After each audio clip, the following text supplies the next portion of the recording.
Good morning, नमस्कार। स्वागत है आपका हमारे चैनल जीएस स्टडी 94 में। और दोस्तों में यश। तो दोस्तों, समाज में या न्यूज़पेपर के अंतर्गत जो भी महत्वपूर्ण विषय होते हैं जिनके बारे में आवश्यकता होती है वीडियो बनाने की, उसके बारे में हम यहाँ पर विचार विमर्श करते हैं और चीज़ों को बताते हैं। तो बता दें, असम राज्य में जिस प्रकार से बाल विवाह के ऊपर एक कानून बनाया गया है और असम राज्य के मुख्यमंत्री हेमंत बिस्वा, जो कि भारतीय जनता पार्टी के नेता हैं, मुख्यमंत्री हैं, और बिना किसी चेतावनी के इस प्रकार का कानून लाते हैं। उसके बाद तकरीबन 4000 से ऊपर गिरफ्तारियां की जा चुकी हैं पिछले 4 से 5 दिन के अंदर, जो कि एक बहुत बड़ा आंकड़ा है और वहां पे जन समस्याएं उठने लगी हैं। आप बताइए, यदि आप किसी राज्य के मुख्यमंत्री हैं तो आपको ये चाहिए कि लोगों की जो समस्याएं हैं उनके समाधान के लिए आप कोई योजना लाएं, चीज़ों को बताएं, जन जागरूकता फैलाएं, या फिर वहाँ के लोगों को। अभी देख रहे थे हमारे देश के जो गृह मंत्री हैं अमित शाह जी कह रहे थे, या फिर जो कानून मंत्री हैं किरेन रिजिजू ने कहा कि हम ही लोग सेवक हैं। मतलब हम भारतीय लोग, जो मतदाता है, जो हमारे देश के नागरिक हैं, वही असल में सेवक हैं। ठीक है, हम ही लोग सब कुछ हैं, सर्वोपरि माना गया। पर आज स्थिति कितनी दयनीय है पता है आपको। हमारी सरकार जो है हमारे साथ जो दोयम दर्जे का व्यवहार कर रही है वो कभी भी स्वीकार्य नहीं है, न होगा। आज आवश्यकता है सरकार को शिक्षा के ऊपर कानून लाए। बताइए, एमएसपी मिनिमम सपोर्ट प्राइस जो किसानों के लिए लाया गया है, कौन कितने में खरीद रहा है, सबको ये बात पता है। तमाम तरह की बातें होती हैं, सूचनाएं भी पहुंचाई जाती है पोर्टल पर क्या जवाब आता है? कुछ नहीं। किसानों का जो गन्ना जा रहा है उसे किस प्रकार से भेज दिया जा रहा है कि नहीं सूख गया है तो ये हो गया है, ये हो गया है। तमाम तरह की कमियां गिनाकर उनको वापस लौटा दिया जाता है। उनके गन्ने का भुगतान नहीं किया जा रहा है। लोग बेरोजगारी से मर रहे हैं, किसी के पास रोजगार नहीं है। यदि एक सामान्य परिवार या फिर कोई गरीब व्यक्ति अपने बच्चे को मेडिकल से संबंधित या फिर इंजीनियरिंग या कोई बड़ी फर्दर स्टडी के लिए पढ़ाना चाहता है तो उसके पास पैसे नहीं है, तो राज्य सरकार क्या पैसे देती है? सब ढकोसला है।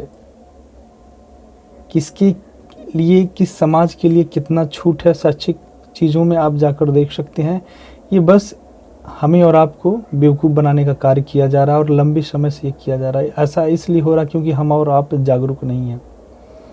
सोचिए, आज हजारों घर उजाड़ दिए गए हैं असम सरकार के द्वारा।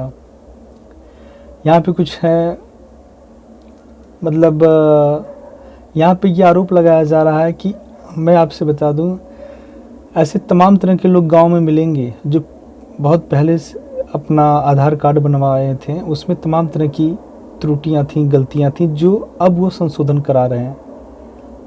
ठीक है, मैं व्यक्तिगत खुद भुक्तभोगी रह चुका हूँ। हमारे परिवार के हमारे भाई हैं जिनकी एक्चुअल में एज 35 है और उसमें 55 साल लिख दिया गया है।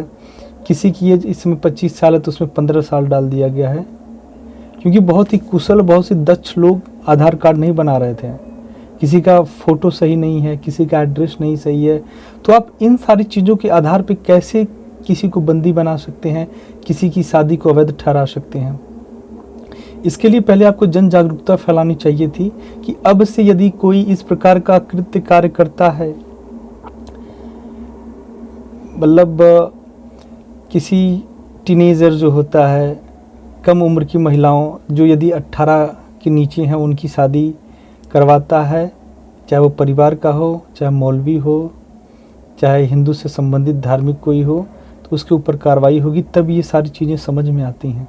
पर आज इसे सबसे ज़्यादा जानते हैं पीड़ित कौन वर्ग है? सब गरीब लोग हैं। तो गरीबों का शोषण लंबे समय से चलता आ रहा है और हो रहा है, और कर कौन रहा है? यही सरकारें कर रही हैं, जिसे हम और आपने अपने मतदान का उपयोग करके उन्हें सत्ता के शीर्ष पदों पर हमने बैठाया है। आज हमारा शोषण, दोहन, हमारा सब कुछ कर रहे हैं और हम बस एक मूक दर्शक बनकर चीज़ों को देख रहे हैं। न्यूज़पेपर मैं पढ़ रहा था, उसमें कई ऐसी सी बातें थीं जो पूरी तरह से भावुक कर गईं। लिखा है पिता गिरफ्तार ना हो इसलिए महिला ने की खुदकुशी, पिता ने बाल विवाह कराया था। अब सोचिए इसमें अभिभावक भी है, जो स्त्री का जो पिता है, ठीक है, उसकी जो बेटी थी वो इतना डर गई कि मेरे पिताजी को कहीं जेल ना हो जाए, इस वजह से वो खुदकुशी कर ली। किसी के पति को रात को 2 बजे उठाया जाता है, उसको उठा लिया जाता है और उनके परिवार के द्वारा यही कहा जाता है कि हमारे परिवार का एक ही भरण पोषण करने वाला लड़का था जिसको पुलिस ने उठा ले गया। अब उसके बाद हमारे परिवार का जीविकोपार्जन कैसे चलेगा? क्या सरकारें हमें पैसा देंगी? तो जिस प्रकार से पूरी व्यवस्था अस्त व्यस्त की जा रही है, बहुत ही शर्म की बात। आज हमारे देश को क्या आवश्यकता है? अच्छे विद्यालयों की स्थापना करना, रिसर्च सेंटर बनवाना, बड़े बड़े मेडिकल हॉस्पिटल बनवाना, रोजगार के लिए किसी दूसरे चीज़ों का प्रबंध करना, कंपनियां लगाना। इन सारी चीज़ों को छोड़कर सरकार अनावश्यक चीज़ों में इसलिए जा रही है। और जानते हैं हेमंत बिस्वा का क्या कहना है कि यहाँ पे जो है कि सर्वे हुआ था जिसमें ये पाया गया कि सबसे ज़्यादा मातृ जो मोर्टेलिटी रेट है, महिलाओं में जो मृत्यु की संख्या है वो सबसे ज़्यादा जो कम उम्र की महिलाएं हैं, जो बच्चे पैदा करती हैं, माँ बनती हैं, उनकी रेशियो सबसे ज़्यादा है।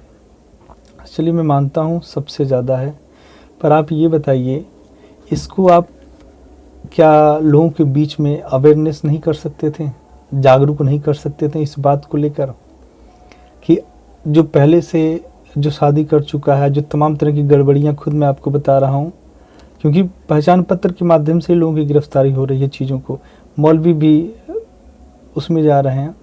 तो इसके लिए पहले आपको लोगों के बीच में जाकर इस योजना के बारे में लोगों तक बताएं। जब आपको अपने राजनीतिक पार्टी का प्रचार प्रसार करना होता है, जब अपना एजेंडा बताना होता है, तो लोग घरों तक आपके यहाँ जाते हैं, आपके पैर तक पड़ जाते हैं।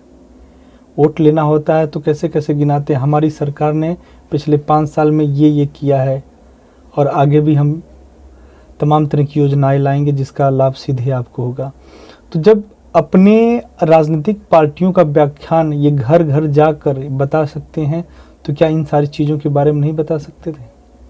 आज असम परिवार के जितने भी लोग हैं, जो हमारे भाई हैं, वो सबसे ज़्यादा जो वहाँ का गरीब वर्ग है वही प्रताड़ित हो रहा है। कोई MP MLA का लड़का नहीं है, कोई बहुत बड़ा बिजनेसमैन का बेटा या बेटी नहीं है जो प्रताड़ित हो रही है, जो रो रही है।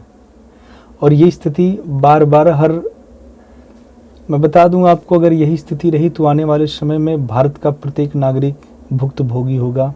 इस तरह के कानून लाए जाएंगे। व्हीकल एक्ट जो निकला था 2020 या 21 में, न्यू व्हीकल एक्ट जो संशोधन किया गया था, आपको पता है अचानक एक दिन ऐसा आता है कि सारी चीज़ों का रेट बढ़ जाता है। मतलब चालान करते करते 1-1 लाख 2-2 लाख तक चला जाता था, गाड़ियों से ज़्यादा तो चालान भरना होता था। इसलिए कुछ लोग इतने ज़्यादा मतलब हतोत्साहित हो जाते थे कि अपनी गाड़ी वहीं पे फूंक देते थे।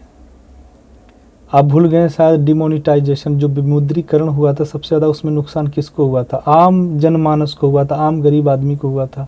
बड़े बड़े लोग बैंकों में जाते थे, पीछे के डोर से जितने पैसे की आवश्यकता होती थी उतना जमा करते थे, जितने पैसे की उनको निकासी चाहिए थी वो भी मिल जाता था। पर सबसे ज़्यादा यदि कोई वहाँ पे पीड़ित हुआ, किसी के परिवार के लोग मरे, तो यही सामान्य वर्ग के लोग थे। सामान्य मेरा कहने का मतलब है जो गरीब परिवार के लोग हैं, जो मध्यम वर्गीय परिवार है, सबसे ज़्यादा यही कठिनाइयों का सामना करना पड़ा इन्हीं लोगों को। अपनी बेटियों की शादी के लिए ये साहूकार के पास गए, किनके पास गए, कैसे कैसे इन्होंने पैसा लिया, मदद मांगा, तब जाके इनके बहन बेटियों की शादी हुई।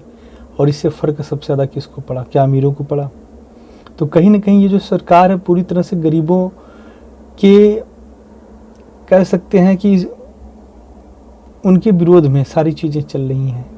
और भगवान जाने आगे क्या क्या कानून आने वाला है। यही स्थिति रही तो बहुत ही दयनीय स्थिति से हमें गुजरना होगा। आज के लिए इतना ही। नमस्कार, धन्यवाद।